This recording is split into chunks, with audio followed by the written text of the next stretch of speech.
The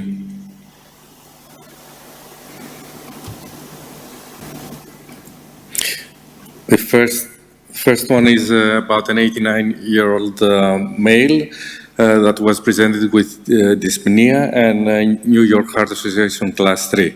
He also had an episode of pre-syncope. He suffered from chronic obstructive airways disease. He had severe aortic stenosis with a maximum pressure gradient of 106 millimeters of mercury, and the aortic valve area was 0.65 square centimeters. He also had left carotid artery stenosis. The logistic Euroscore was 26.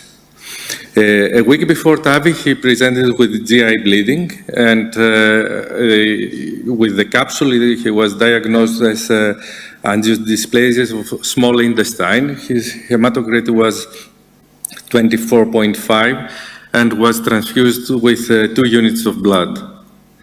This is his ECG before the TAVI, and this is his TOE. There was a question about if the valve was a tricuspid or bicuspid. In the TOE, we thought it was a tricuspid one. The CT, we didn't actually thought that it was a bicuspid, but at the end it was proved that it was a bicuspid. And that make it more difficult. This is the procedure. We decided to put an Evolut Pro 29.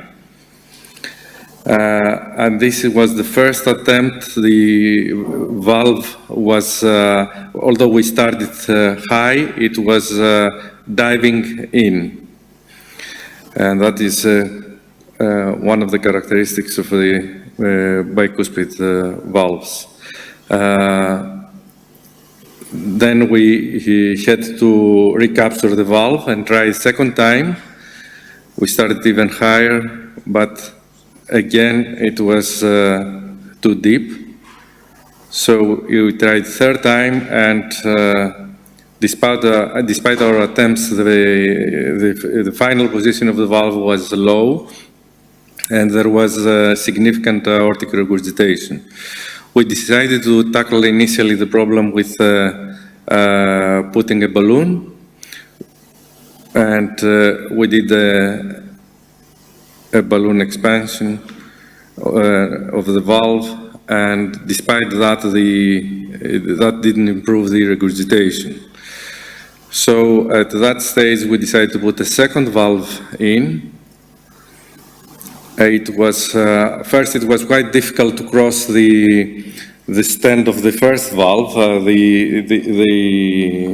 The second valve was capturing and bending the stand of the first valve. We managed to do that, and then during the first attempt, it was again the second valve too deep. Also, it was very difficult to separate the frame of the second valve from the first valve. We have to do a lot of cines so we can appreciate where the second valve was. Again, on the second attempt of the second valve, it was again deep. And on the third attempt,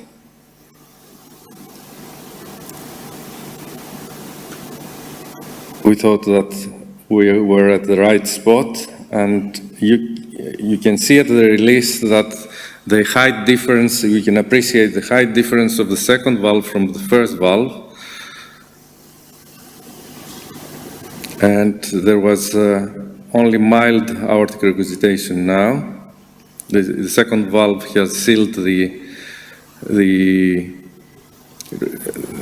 regurgitation. And at the end of the procedure, we had also a rupture of the iliac, which we treated with an iliac balloon, and that sealed the leak.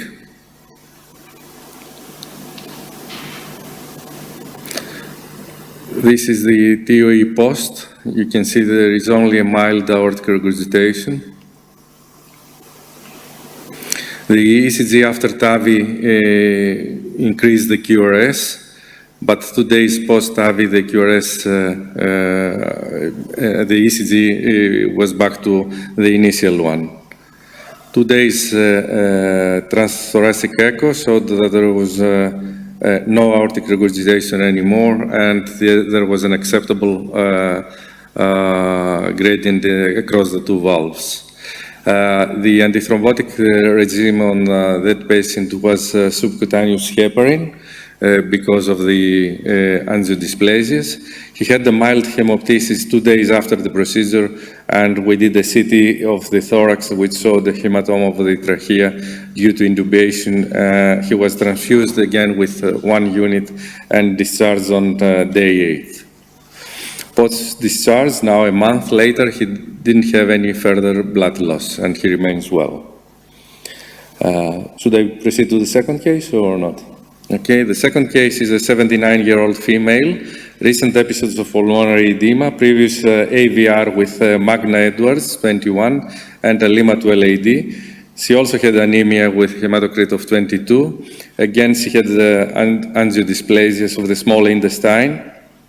There was severe degeneration of the aortic valve, pulmonary hypertension, and there was a moderate stenosis of the right coronary artery. The Lima was patent. This is the angio before. You can see there is actually a free AR. It's like there is no valve in the position of the aortic valve. We start deploying the Evolut R. And this is the final deployment.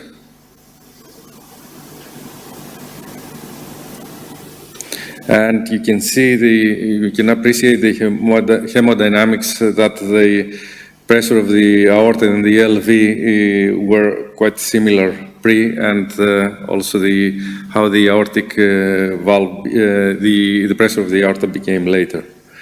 And in the TOE post, you can see that there is no aortic regurgitation. She was again treated with subcutaneous heparin, and 1 month post, her hematocrit was 37.3, and the heparin was changed to oral NOx. Thank you. Thank you, Dimitris, for the difficult cases. Are there any comments? Okay. Thank you, Dimitris.